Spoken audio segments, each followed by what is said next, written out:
Coa chegada da internet aumentou o número de persoas afectadas, especialmente adolescentes, polas denominadas adiccións en sustancia.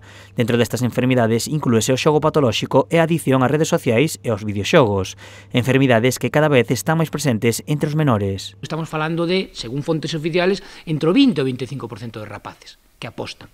E temos ao mellor entre un 3 e un 4% de rapaces que teñen un problema de ludopatía, que é 3-4 veces máis que en adultos. Por qué? Porque calquer conducta potencialmente adictiva que se inicia na adolescencia, din os expertos que ten 3-4 veces máis probabilidade de convertirse nunha adicción. Estas adiccións teñen consecuencias mentais nos menores, que acaban sufrindo depresións e ideais de suicidio, ademais de aparecer outras problemáticas como o ciberacoso.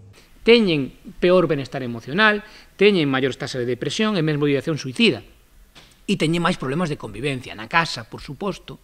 O principal problema de convivencia no fogar onde hai adolescentes entre pais e fillos é o uso da tecnoloxía. E os pais xa chegamos a un punto de estar casi indefensos, de que tiramos a toalla. Pero non podemos tirar a toalla con nosos fillos porque son os nosos fillos. E as institucións teñen que botar unha man ás familias neso. Para loitar contra estas problemáticas, a Fundación Galega contra o Narcotráfico, o Concello de Cambados e a Universidade de Santiago alíanse. O obxectivo é crear unha campaña na que concienciar a poboación sobre estes problemas e establecer as medidas a tomar para eliminalos. O primeiro paso será unha charla coloquio o vindeiro mércores 14 ás 7 da tarde no Auditorio da Xuventude de Cambados.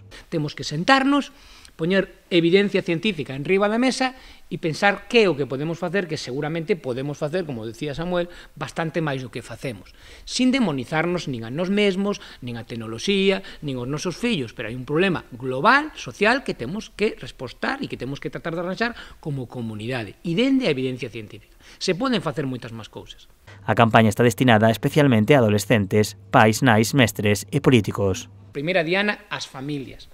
E contarlle cal é a evidencia, e contarlle cal é a repercusión, para que realmente se amosen preocupados e decidan que poden facer cousas, e amosarlle as recomendacións básicas, pero tamén as institucións.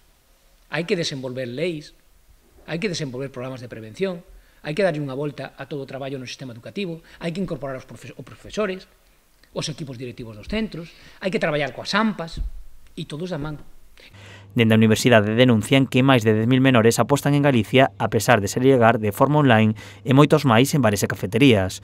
Un problema que cada ano provoca problemas de saúde a miles de adolescentes só na nosa comunidade. De aí que sexa necesario un compromiso de toda a poboación para loitar contra un problema que xa é público.